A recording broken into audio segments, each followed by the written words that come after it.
Hello everyone and welcome to the Chrissy B Show, and we're the program that loves to look after your mental health and well-being. So today we're exploring fear and phobias, and leading us through the mental implications fear can have on your life is our resident psychologist, Dr. Audrey Tang. As well as treating us to a performance of her single Change, singer Leah McKenzie tells us how she found the strength to face her fears and get out of a toxic relationship. We also have resident family coach Sharon Lawton here to share with us how parents can appropriately address fear in children, and nutritionist Helena Chard gives us a phobia-fighting recipe that's sure to settle our nerves. Helena Chard gives us her weekly dose of feel-good news, and at the end of the show I share with you my tips on how to overcome your fears. Now, we can all agree on this. Fear is not a pleasant feeling, but what is fear? Well, as defined by Webster, it's the natural response to a dangerous stimulus or situation. However, anxiety and phobia, though related to fear, are different. According to Psychology Today, where fear is more emotionally raw and situation related, for example, fear in the dark or flying, anxiety is more cognitive and future oriented, which can be constant, for example, feeling anxious about a long flight or doctor's results. Phobia, according to the NHS, is an overwhelming and debilitating fear of an object, place, situation, feeling, or animal. Phobias are classified as an anxiety disorder, and according to Factorialist.com, 8.3% of the population suffer from one or multiple of the 530 registered and recognized phobias. These include musophobia, fear of mice, nyctophobia, fear of the dark, and thanatophobia, fear of death, which is what I used to have, by the way. But what do you say on Twitter? The struggle is real for Diana. She says, I have an extreme phobia of seeing an excessive amount of holes or spiders. Chris says, I have a phobia of living just an average life. Jake also has an unconventional yet common fear, saying, genuinely have a phobia of missing out on nights out, like so much could happen. And Reagan has an unusual phobia, stating, looking back, I used to show out around elderly people. Legit had a phobia of them when I was around 4 or 5. So some very interesting thoughts on phobias there. So what does our resident psychologist, Dr. Audrey Tang, have to say about the psychology of fear? Well, here she is.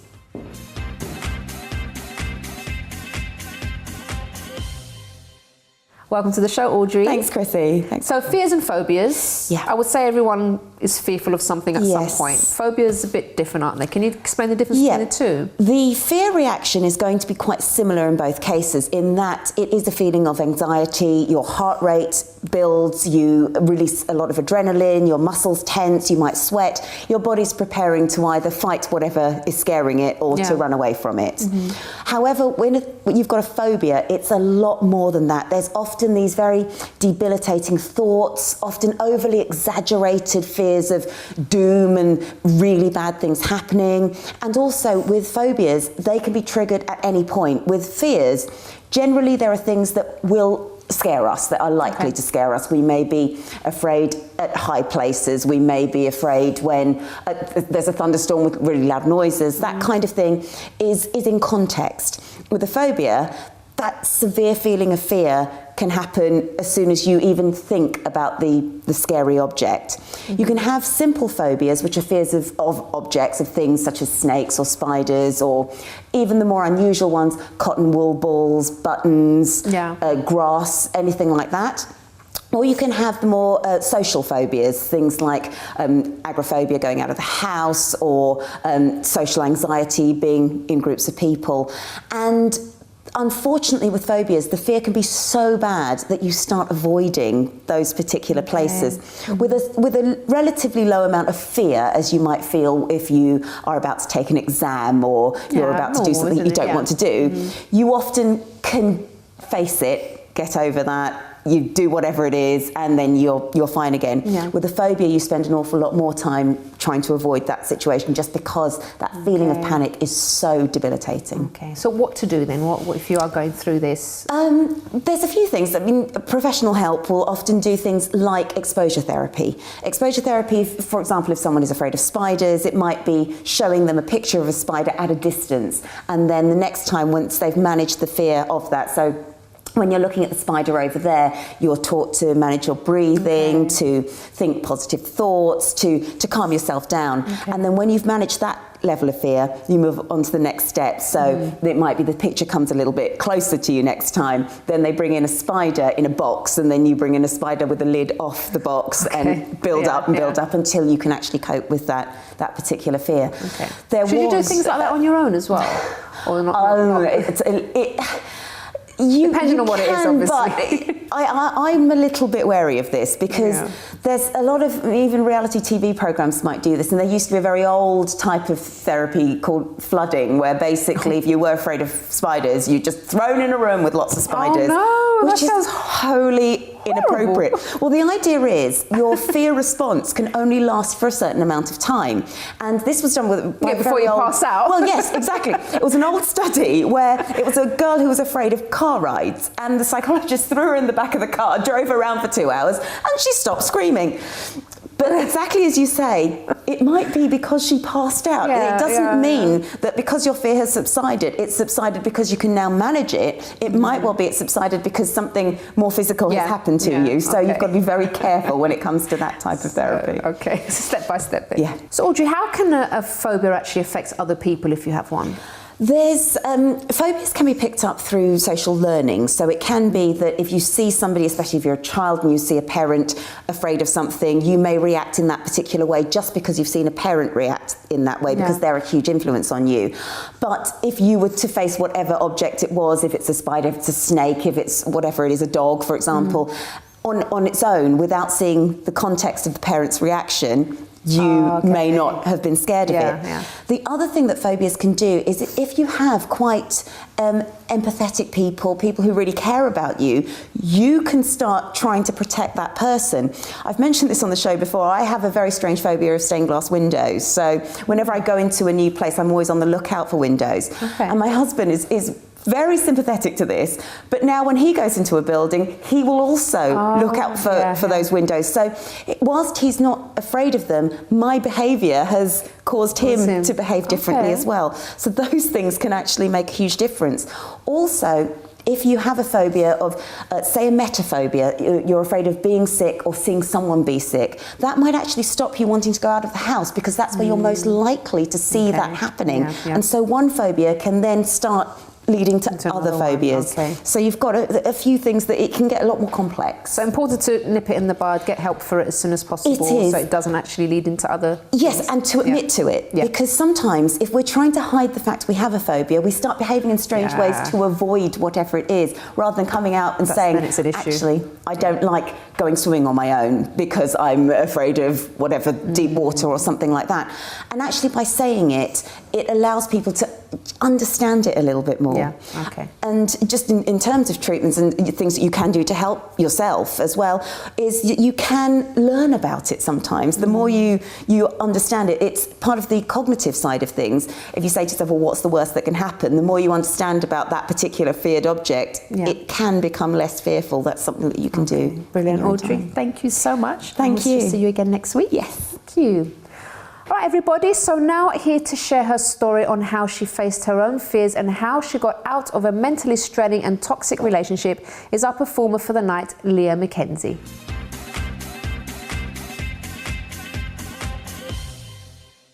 Welcome to the show, Leah. Hi, Chrissy. It's lovely to have you on, my darling. Thank you. So, Leah, you are going to be performing for us a bit later on. I am. Fantastic voice, by the way. I've seen your videos. Thank you. But first of all, you have been through quite a tough time in your life. You're smiling now, but there was a time when things were really, really hard. Can you tell us how it all started? Well, I come from a single parent family, which, you know, can be tough in itself. I think just because of the stresses and stuff, even as a child, you pick it up. So that was quite challenging.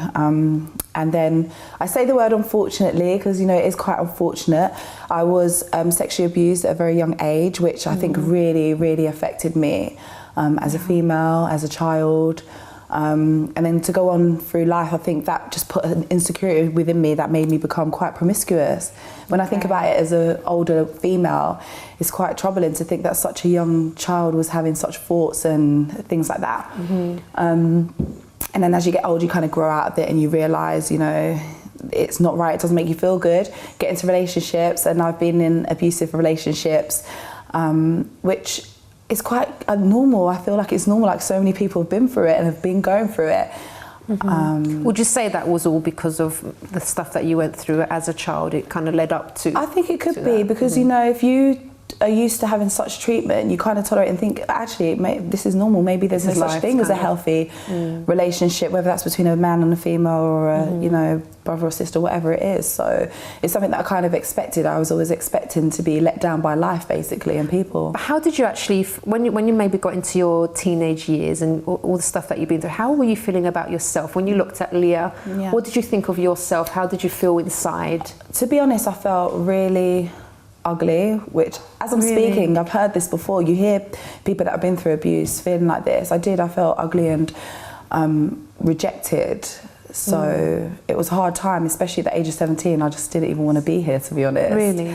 But it's just one of those things. I think that you kind of just fight through it and just live every single day like it hasn't happened, but yeah, it is there because the memory's there and the scars are there, so it's quite tough for me. Did you ever talk to anyone about what you'd been through or what you were feeling about yourself? Yeah, even? I think I've always been a one-person friend, so I've always had that one friend that I've been able to just talk to and trust. But to be honest, I am quite a secretive person. As much as I'm very out there in your face, you know, look at Leah McKenzie. When it comes to my true emotions and my raw emotions, how I feel, I'm very, very private. I don't like to feel vulnerable around people. So would you say that this interview is quite a big step for you then to do this? It's a massive step, but I knew it was coming because I feel that as much as this might sound really weird to some people, I wouldn't change anything that I've been through because how can I speak to people that have been through the same experiences and understand what they've been through?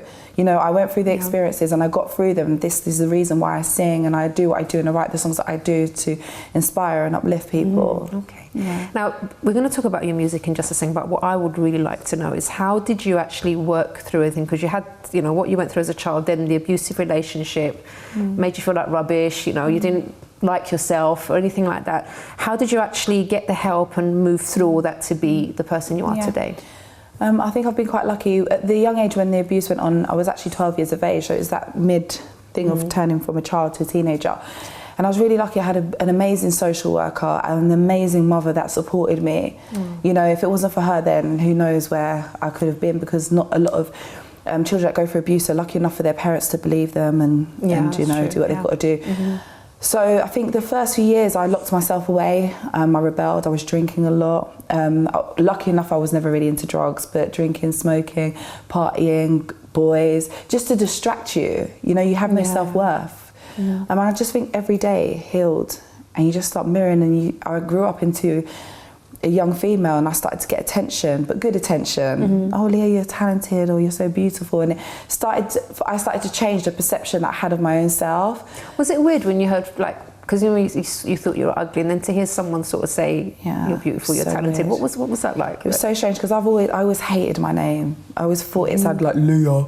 But it wasn't, you know, I know, I said Leah. I thought I sounded like a boy. I just, you know, I had this big hair and these big eyebrows and I just felt horrible. And there wasn't a lot of mixed race young children around at that time. So it was very like, you know, wow. And then when that actually happened and I started getting attention, because it just wasn't from males, it was from females, children. Everybody started looking at me. I'm thinking, wow, maybe I'm not that ugly in the end, you know. And it weren't just ugly on the outside, I felt ugly on the inside. I felt horrible. I thought there must be something, you know, and I think we all feel this, people that went through abuse, you must have done something, we must have done something. Why is it us that have attracted this evil that's such a massive lie that people carry with them all the time, isn't it? That have been abused, because, you know, it's not the first time I'm hearing this. So I think that, so that social worker that I had, she set such a good foundation, and I've been lucky enough to have people come into my life that I could be open with and just talk about it and just, you know, realise that, you know what, you can get through. And do you know what one thing it was for me, Chrissy, is that I went through it, it was over, but I just thought about all the people that are going through it in this moment as I'm speaking and I'm getting through, and they're the ones that give me strength, they're the ones that make me heal myself, because I have to be thankful that I'm not in that situation anymore. How is life now for you? Life now is absolutely beautiful. I say life is a beautiful ride. There are trials, there are tribulations, there's tears, heartache, stress, debt, everything, but I'm breathing. I've got the opportunity to live this life and have those heartaches. And I think as a human, anybody that's passed or anybody that knows that they're passing, they would say, you know what, I'd go through that that pain and that struggle just to live or breathe for that little bit longer. So life is good, you know. I'm a 33-year-old woman, you know. Come on, baby, let's go. You know, I make my own decisions. I feel safe. I can put myself around people that I choose to put myself around. And you've really taken control of your life, then, haven't you? Definitely, yeah, you have to. Tell us about your music. Oh, my music is a gift from above, I say. You know, I shouldn't say this, but I do. I know I'm not Whitney Houston or, you know, Rihanna or any of those singers, but it's about the song, and the song comes from within, and it's about the lyrics. I love simple music, simple, easy listening music. I want you to listen to my music and think, oh yeah, okay, you know, and let it get into you. It's all different genres. I'm very eclectic. Today I look like this, tomorrow I look completely different. And that rides in my music. I do reggae music, I do, you know, contemporary Christian music, all different types. And it's lovely. It's just like a instrument and a way for me to just express myself and also reach other people as well. Okay. Tell us about the song that you're going to be singing for us later. The song Change. I've got an amazing guitarist who I just use his downloads from YouTube. Tom Bailey's amazing. And I heard the song, and how I write my music is I'll listen to it. If I don't catch it in 3 seconds, then I'll just let it go. Really? Yeah, but when I catch it, I literally wrote that song in 15 minutes, and I just, I just read it with the lyrics, and obviously the lyrics are about change. So no matter what you're going through, there's always an opportunity to change, no matter how big or small. And I think it's an evolving world, and I think that we as humans need to just cut ourselves some slack. We don't have to stay this way all the time. You know, it's a winding road. We just evolve with the times. You evolve with different people in different situations. So that's it, really. Leah, thank you so much. I'm looking forward to hearing you singing later on. You're absolutely lovely and gorgeous, and it's been lovely interviewing you. And I love the positivity, and I'm glad, you know, that you did come in to speak to everyone about this, because, and also just something to pick up on what you said about when you rebelled and, you know, you're doing all those kind of things. Just a note for parents sometimes, and teachers, when you see a teenager behaving in that way, don't assume that, you know, they're just being bad or they're just being rebellious. There's always a reason. Kids don't act that way. Teenagers don't act that way for no reason. Something's going on, something's happening, and that child or teenager needs your help, not to be criticized or, you know, to be thrown out of the house or anything. They need help. And I think sometimes we miss the point when we sort of see it's very easy to judge people and judge situations, not just teenagers and kids, even adults. When we see adults playing up, there's something going on. There's something underlying there that, you know, we need to be a bit more understanding. But thank you so much for sharing your story. You're and welcome, after the break, we're going to hear your song. Thank you. Lovely. All right, guys, so don't go away, because as I said, Leah's going to be performing for us, and we also have our resident family coach, Sharon Lawton, giving her insight on how parents can help with their children's fears. But first, what is Britain's greatest phobia? Is it A, arachnophobia, B, homophobia, or C, acrophobia? Think you know the answer? Find out if you're right after this break.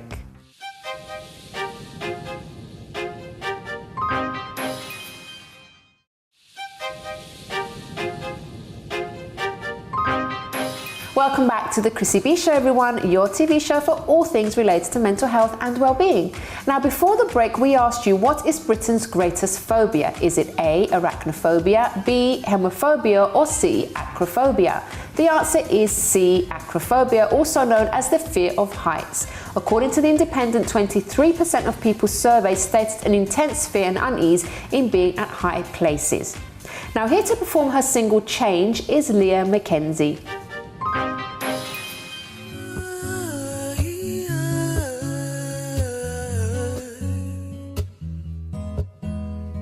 Yes, it's gonna be too hard, I know.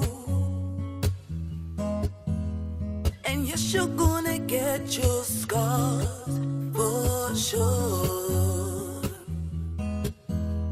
But there always is a chance for change.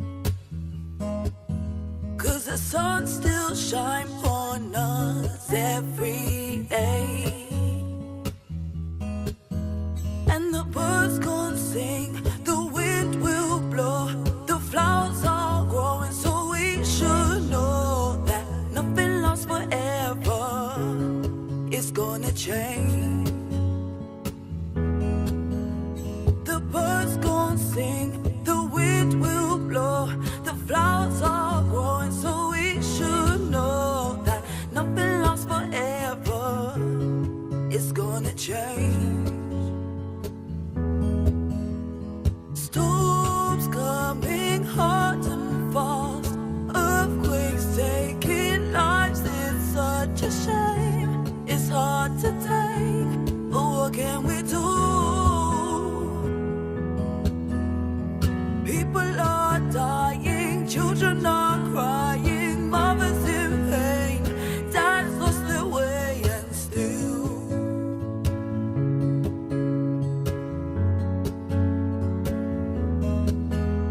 the earth is turning, our fire keeps burning, we can't give up on life. We have to keep marching to the light. Soldier of love, soldiers of love, soldiers of love, we are soldiers. Keep marching, baby, be free, be free. As hard as it may be, be free, be free. Keep marching, baby, be free.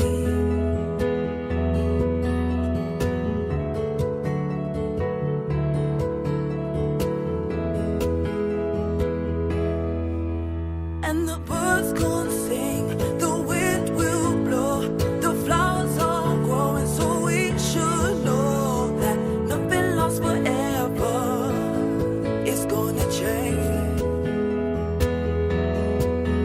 Yes, the birds gonna sing, the wind will blow, the flowers are growing, so we should know nothing lasts forever.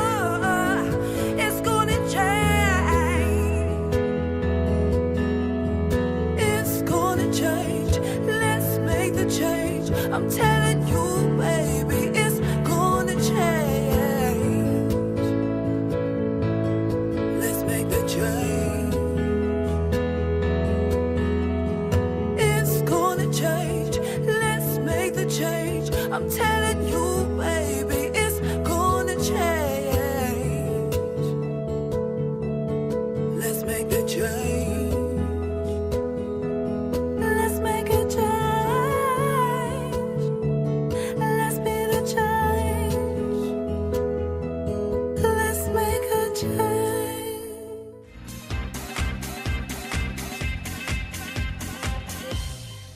Thank you very much to Leah there. And if you'd like to perform on the show, all you need to do is email us on info@chrissybshow.tv, and we're looking for positive and uplifting songs. Now, here to give us an overview on how parents should handle their children's fears is resident family coach Sharon Lawton. Welcome to the show, Sharon. Hi, Chris. Lovely to have you back on. Thank you. So, fears and phobias. Obviously, fear is quite normal in children, but when does it actually start to get not so normal and that something should be done about? I think you're absolutely right. The first thing I think the parents need to realise is that a certain proportion of fears are a natural part of childhood development.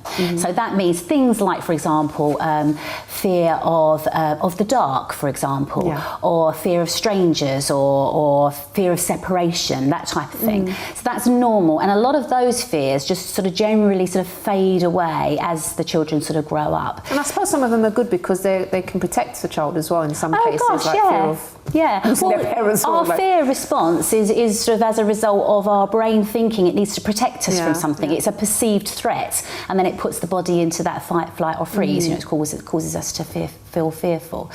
So a proportion of those are normal and natural, and we tend to sort of grow out of them. It's very different to a phobia. Now, a phobia is an irrational response to something that causes the person who has the phobia to have an extreme behavioural response, and their behaviour will be so extreme that it will cause them to go into a panic and have a panic attack, and they will be doing whatever they need to do to avoid that situation or that event or that circumstance. And I think, you know, if your child is displaying behaviours that are completely out of character all of a sudden, I think that's when we need to take things seriously. And you know, and in some aspects, particularly if it's a phobia, we need to think about getting professional support and help. Okay. What can parents do though at home maybe to help that child that is maybe kind of, okay, it might be a fear but now is kind of going into a phobia? What can parents do, or the family in general? Okay, so I think there are lots of things that parents can do, and certainly when I'm working with families and parents, and when I do sort of a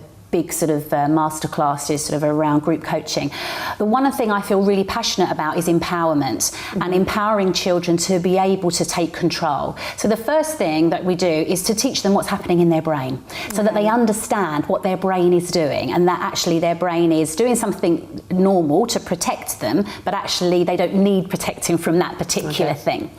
Then it's about, once they understand what's happening in their brain and they think, actually I'm not weird, you know, and this is quite normal, this is what my brain's meant to do, then it's about teaching strategies to help to calm that little fearful part of the brain. So teaching things like relaxation techniques, breathing techniques are really important. There's some beautiful children's meditations out there, but also tangible things like, and I brought a few things along to show as well. So this is one of my faves. So this is a worry eater. And the idea is, and you can see this is maybe for slightly younger children, the idea is that they draw or write down their worry, or their parent writes it down for them, and then they pop it into the worry eater's mouth here. And we zip it up, and the worry eater then looks after it for them. It's like a metaphorical offloading until they're ready to be able to deal with that or talk about that issue. I don't agree with, some experts will say, oh yes, the worry eater has taken it away, and I don't think that's very helpful, because we need to teach children coping strategies. So that's really lovely. Also things like little charts, so they can measure the size of their fear and worry.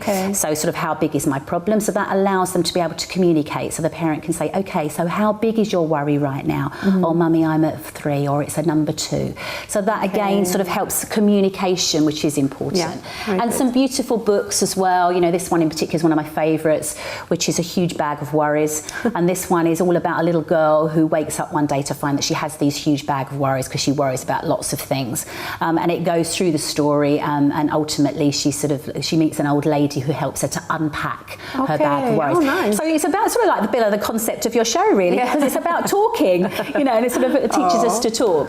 So that's the sort of the other thing, really, to ensure that we, you know, families and parents get their young people to talk about stuff. And being able to talk, as you know, really, really helps. So playing games that develop problem-solving skills. So another one that we teach parents to use is, it's a bit of a fun game, and it's, how can you keep yourself safe even if? So you start off very playful. How can you keep yourself safe even if you had to brush a crocodile's teeth? How could you keep yourself safe if you had to wash behind a lion's ears? And then, you know, you sort of get them sort of thinking about stuff, and it's fun. And then you start moving it. Okay, so how could you keep yourself safe if you had to go upstairs in the dark? You know, so you sort of move towards the areas. So it's sort of fun, and it develops those problem-solving skills and lays down the synapses in the brain for helping solve stuff. Sharon, one last question. Could maybe the parents themselves actually bring on certain fears because of the way that they parent? Interesting question. I think we've already mentioned that some childhood fears are normal and natural, and they do fade away, but it is true to say that some children are more predisposed to fears than others, and sometimes that's to do with personality traits. But parents can have an influence on that. So a lot of children learn by what's called social learning theory. So we learn by what we see demonstrated by the influential adults in our lives.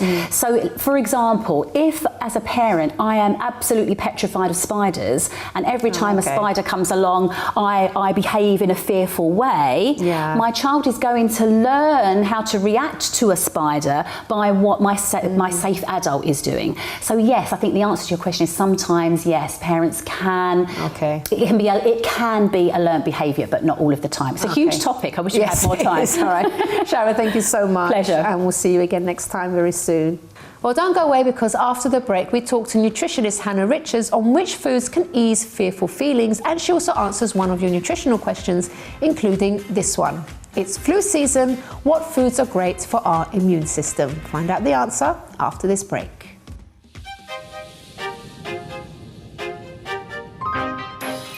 Hi, I'm Chrissy B, and my show is all about improving your mental health and being happy. Join me every Monday, Wednesday and Friday at 10 p.m. on my channel Sky 203.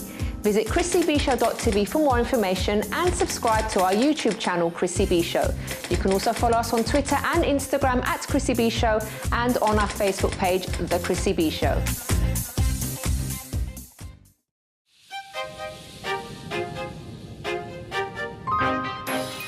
Welcome back to The Chrissy B Show, everyone, the TV program that loves to look after your mental health and well-being. So now with us is resident nutritionist Hannah Richards, who'll be telling us which foods can help us when we're feeling fearful. Welcome to the show, Hannah. Hi, Chrissy. Is there really a link between nutrition and the feeling of fear, emotion? Yeah, there is. In Chinese traditional medicine, the kidneys are related to fear. And then there are lots of foods that can reduce our sort of anxiety and fearfulness about certain things. So, absolutely. Are you going to tell us what? Oh, yes, sure. So, no, it's a secret. I'm not telling you. You can't tell us that, tell the viewers. So things like avocados, which we're going to use today, they're a really good fat, and they sort of keep us sort of stable and satisfied. Not too, foods that are very high in sugar can make us a bit sort of anxious. So we want to have foods that stabilise us and rebalance us. Okay. Then we wouldn't be so fearful about things. All right. So what's the actual recipe that you're doing today? So today what we're going to do is a chocolate and avocado mousse. So it's sort of a healthy mousse, but I promise you it'll taste good. Okay, all right. Should we get going? Yes. Okie dokie. So we're basically, all you need is a blender. You can even use one of those handheld blenders. Okay. Or a Magimix or whatever. So we've just got almost like a smoothie mixer here. Okay. So I'm just going to take a banana.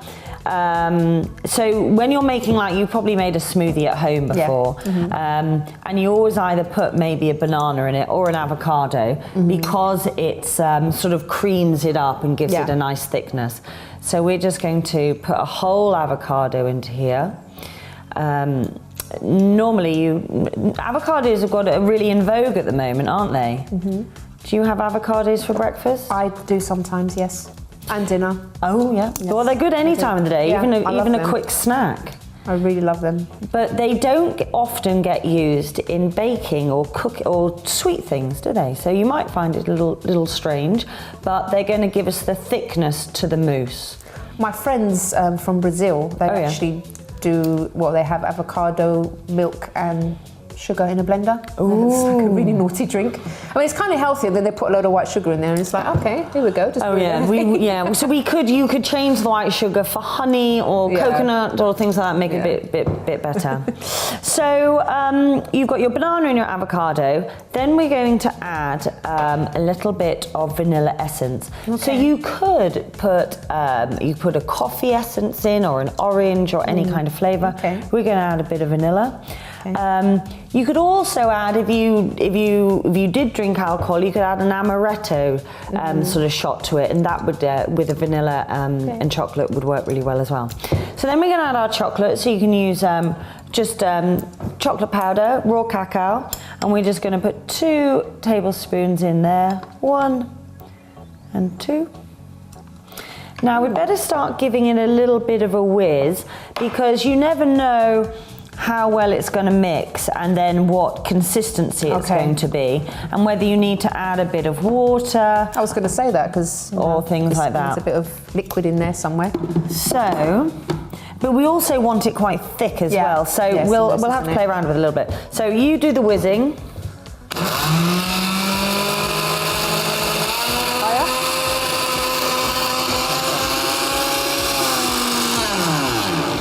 It's about ready, isn't it? Yeah. Okay. So sometimes, you just have to, because we want to get the good consistency, you sometimes just have to give it a bit of a helping hand, which is what we're going to do now. And it might not happen in your blender, but see, that's a great consistency, actually. Nice. So you can just go in Should we show the camera? Let's see. Well, yeah. I don't know if you guys can see that. So it wants to be thick like a mousse, but you'll also have with the banana and bits of the avocado unblended. So just go in, give it a little bit of a helping hand, and then give it another final whiz. Okay.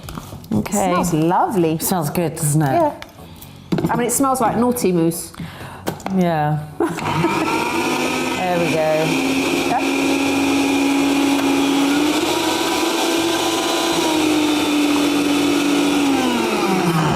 Stuck, isn't it? Okay. So once you've given it a good old blend, all you're going to do. Now you can put it in lots of different kind of cups, but because Chrissy has a love for my teacups, I thought I'd bring in some china cups. Yes, I love her and cups. put the mousse in here. So then all we're going to do... I've tasted it already, that's lovely. Oh. I'm sorry, I know I didn't wait. Couldn't help it. We're just going to slowly pop it into there. And you can... chocolate mousse. You can decorate it with lots of things on top. So you could put raw chocolate cacao nibs on top. Yeah. You could put some blueberries, some raspberries, anything you liked on top. What we did, what I have brought as well with me. There we go. That's delish. What I have brought with me is a little bit of extra chocolate powder here. So we're going to sprinkle that on top. There we go. And just for extra indulgence, Stop it. a little drizzle of honey, just for decoration, Chrissy, really. Okay. There we go. That looks amazing. Just to show our camera one last time. So viewers, this is what you're missing right now, but you can make this recipe at home because it's really, really easy. Let me just taste it quickly. Cup You're of gonna tea? drink it. Cheers. Cheers.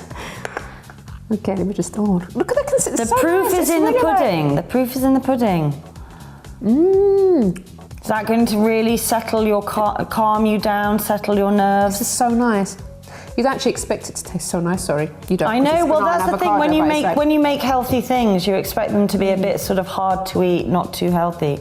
But actually you can make some really good nutritional food out of things that you might normally have for breakfast. I was going to taste it, this is my third spoonful. You could actually just make it with the avocado as well, couldn't you? Yep, you could just do the avocado. If you didn't like avocado, you could just use the banana. I would freeze the banana if you were going to just use banana, just to make it a bit thicker. I'm sorry, I'm going to stop now because we have some questions for you. Pleasure, yes, absolutely. And plus, I've got people looking at me in the studio because they want to try it as well, and I can't. Yeah, don't eat it too all. much. I know a few We're going to people have who more might though, want to definitely. try. Okay, so now for the questions from the sure. viewers. So this person's asking, it's flu season. I'm a bit fluey myself at the moment. What foods are great for our immune system? Immune system. Yeah, it's actually not really proven that taking all those Lemsips and Strepsils when we have a cold do any help us. They might make us feel a bit less symptomy. I would eat ginger, lemon, turmeric, fresh or powdered, with honey, some really good honey, and I would drink it all day long when you're ill. And I'd almost drink it before you get ill, so you build up your antioxidants in your body, and I'd cut down on sugar. Notoriously this time of year, we eat high sugar because we drink lots of alcohol, we have lots of canapes and cakes and Christmas cake, so try and decrease your sugar and up your antioxidants to protect you. Brilliant. This next person's asking, are salted peanuts bad for you? If so, what can I eat instead? Peanuts without the salt, maybe. Don't eat any peanuts. Salted peanuts. So you could go for, I mean, if they're a really good quality peanut, I mean, peanuts you get in a bar are going to be sort of fairly processed with bad salt on them, so sort of sodium, not that really lovely sea salt that we use in cooking. So you'd want to go for an unsalted nut, just sort of a dry nut. all nuts have fairly similar qualities, but it's the salt on them that gives them the bad reputation. Sometimes when I read on some packs, sometimes there's palm oil in there as well. Is that palm oil is quite high in omega-6, which is sort of it creates inflammation in the body as opposed to our omega-3 that decreases it. So I'd avoid products with palm oil. Okay. All right then. And one last question for today, Hannah. I'm trying to get healthier and have started cutting out on a few bad things. What is worse, sugar or processed meat? That's quite... Yeah, they're equally as bad. But sugar isn't, I'd say sugar really, because there's sugar in all our carbohydrates. So if we're talking about the Haribo Bear sugar or the milk chocolate, white chocolate sugar, they're kind of in the same realm of bad food. I'm not sure I'm answering your question, but I suppose they're trying to say which, if they need to cut something out, because it looks like maybe so I'd say white sugar. Yeah, white sugar, definitely cut it out. But then if your processed meat doesn't really resemble meat, then you'd want to not eat that as well. Yeah. So again, there are varying degrees of processed meat. Maybe do it in stages as well, because sometimes people want to sort of cut everything at once and then they don't stick to it. But maybe if they start with the sugar first, absolutely, get used to that, and then start cutting other things bit by bit, it might be a bit easier for You're them, more likely to commit and see more results when you do things that step by step as opposed to cutting it all out. So white sugar, cut your sweets and gummy bears out and up your berries and fruits and things like that. Lovely. Hannah, thank you so much. Pleasure. I'm going to have some more of that. I'm so sorry. Good. Guys. Well, I'm going to have this one. We'll see you again next time. Absolutely. And everyone at home, if you have a question from one of our nutritionists, all you need to do is email us on nutrition@chrissybshow.tv. Well, don't go away, because after the break, newsreader Helena Chard gives us the latest in Feel Good news, and I share with you my tips on how to face your fears. But first, what is coulrophobia? Is it A, a fear of chickens, B, a fear of clowns, or C, a fear of...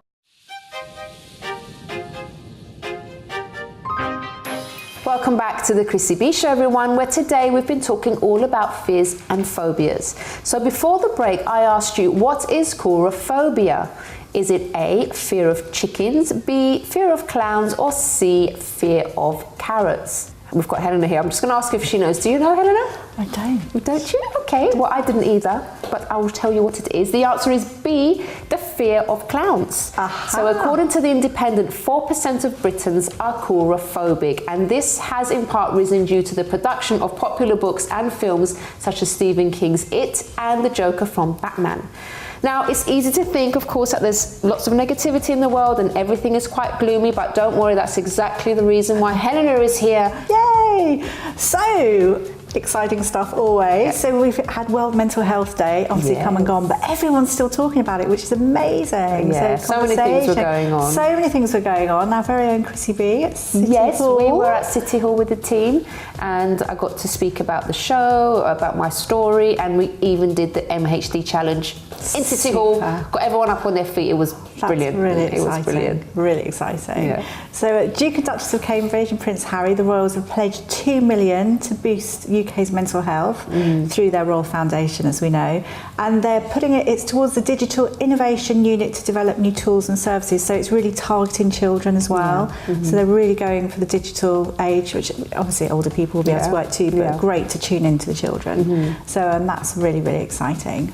Dame Kay Holmes, I think we've discussed her before, but she recently was at a show, a wellbeing show in Tunbridge Wells, and she opened up about her self-harming. And she didn't say a word, and this is something she did regularly.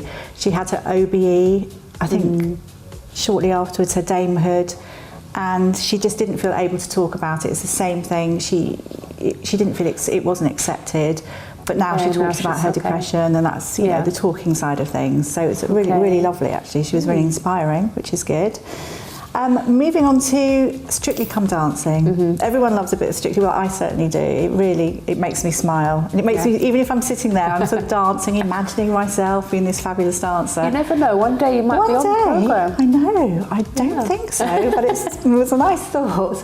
But really nice, some nice little stories. So Debbie McGee, she is actually a ballet dancer, but she's on there, and her story is Paul Daniels. She lost roughly, I don't know, about 18 months ago, and it's been really sad, understandably. But she's... Those two inseparable, weren't they? Absolutely, really, yeah. And they worked together, they did everything together. So really quite sad. It's very sweet as well that she never showed her upset to him when she was with him. So she was always smiling and very positive. But then afterwards with her sister, they used to have a little cry. But anyway, the whole idea about it is that she's now happy again. You know, her family, her sister has seen a real sparkle in her eyes, so it's come at a really good time. And what a phenomenal dancer she is as well, really good. And Alexandra Burke as well. She unfortunately has lost her mum recently, and the whole family is so excited and really behind her. It's given them something to, you know, woohoo about, so that's really good too. Moving on to Frida. Frida is a little dog, and she is known as a very good girl because she helped loads and loads and loads of people, or save loads of people in the Mexican hurricane, earthquake more. How did she? Earthquake. But I think the government trains dogs, and they had little booties on and everything, but she saved about over 50 people that they couldn't get to. It's amazing. So everyone absolutely loves her, and they're even thinking of putting it on their currency, their notes. Can you imagine? Famous Frida, which is lovely. We've also had some great programming for cancer research, Stand Up to Cancer, and which has been really positive. That's been with Channel 4 and people the likes of Davina McCall and Alan Carr, such a huge celebrity presence, so it's been really positive. Which makes me think I'm going to talk about a childhood cancer survivor, Montana Brown. She beat cancer twice, so had to go through lots of therapy, and chemotherapy, that's it, isn't it? And she has become a nurse 20 years later at the same hospital. Oh, wow. Isn't that lovely? So obviously she knows exactly what it's like. It feels, So, which is really, really special. Which is a lovely story. And I'm just going to talk about one thing as well, because you were talking about the fear of clowns. But another thing that I didn't know about, that I was doing research, there was a BBC discussion about tocophobia. And tocophobia this is how it started. It was a girl called Samantha saying she was terrified of having an alien in her belly. And I thought, goodness me. Anyway, so it's actually we know where that's from. It's the extreme fear of pregnancy and childbirth. And a recent study estimated that it affects roughly 14% of women worldwide have that fear. That's a lot of women. Which is really high, hugely high. And there's a lady called Alexia Leachman who suffered with it, and she actually now coaches expectant mothers and really helps with their phobias. But she was saying she's pushing for the media for more positive content, because childbirth, it tends to be a little bit negative. But that's such an unusual one, and great for Alexia to be, you know, helping people. I actually was speaking to someone that they enjoyed their labour. Good. I mean, I'm sure there's lots of... I know that sounds really good, but I won't say most don't, because I don't know, because I haven't spoken to every woman that's had a child, obviously. But you know, some people do actually enjoy it for some reason. I don't know why. So it's not always a traumatic experience. Yes. So there's lots of people that don't suffer from tocophobia. Okay. Helena, thank you so much. Thank you, Chrissy. And we'll see you again next week on another programme. Right, everybody. So now it's time for my tips on how you can overcome your fears.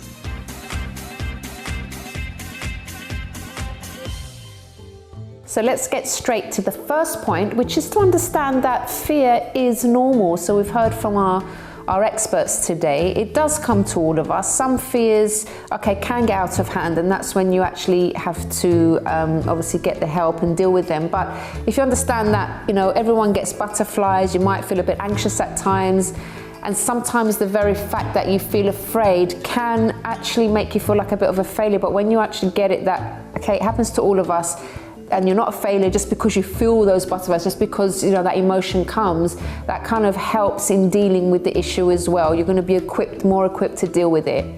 The second point is to also remember the past. So if there is something that's kind of scaring you or making you anxious, it's good to remember certain things that you overcame in the past. Now, we normally say to leave the past behind, but sometimes it can serve us well when reminding us about things. So look at the things maybe that you were afraid of in the past, the things you were afraid to do, the things you were afraid to say, and See how things were never actually as bad as you perceived them to be at that time, and how you overcame them. So maybe these certain fears that you're going through at the moment might seem really like, oh my God, this is too scary, I can't do this. But if you actually remember the things you've already done and overcome before, you'll see that this is just another thing that you'll face and you'll challenge and you'll get over it as well.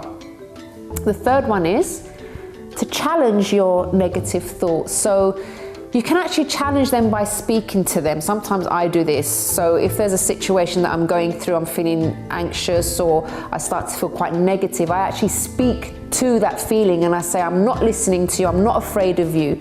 And you know, if you kind of practice that, I know it sounds a bit weird to speak to thoughts, but it's kind of like exposing them, because sometimes you can be listening to negative thoughts and not even realize it. And you end up having even like a mini conversation. So say, for example, you get a negative thought saying, oh, you're going to fail at that, you're rubbish at this certain thing, why don't you just give up? And then you're like, oh yeah, maybe I shouldn't try actually, because I'll probably make a fool of myself. You're actually sitting down, having a coffee with your negative thoughts. So be more aware of the things that are coming to your mind and speak back.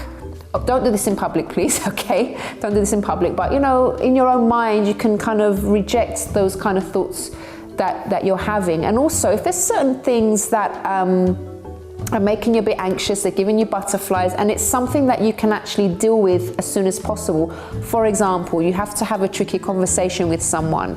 What I like to do is actually get these things over and done with quickly. So say if I have to have a difficult conversation with someone else, I won't leave it to like, okay, let's talk next week. I like to deal with it as soon as possible. Obviously, at a time when I've had time to think and process things, but I don't like to leave it too long, because if I don't want that feeling sitting there, I want to deal with it as soon as possible, get it over and done with, and then move on. So you can actually do that so you don't have things hanging over you. So that's talking about sort of situations maybe with people, or maybe even like maybe there's a certain course that you want to do and you're scared to do it. Just book the thing and just go and do it. Just face it and do it as soon as possible, so that it's not just hanging over you for a long time and making you feel that way. Of course, there are other things, as we heard from our experts earlier, that it's not maybe good to kind of just throw yourself in there, depending on what the situation is, and that's where you might need some extra help from a professional, from a family member, a friend.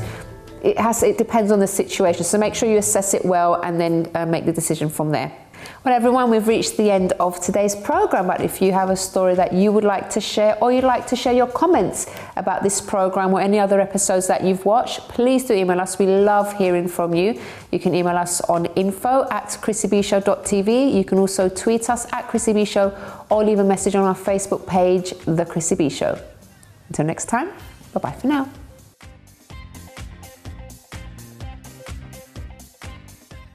It's payback time.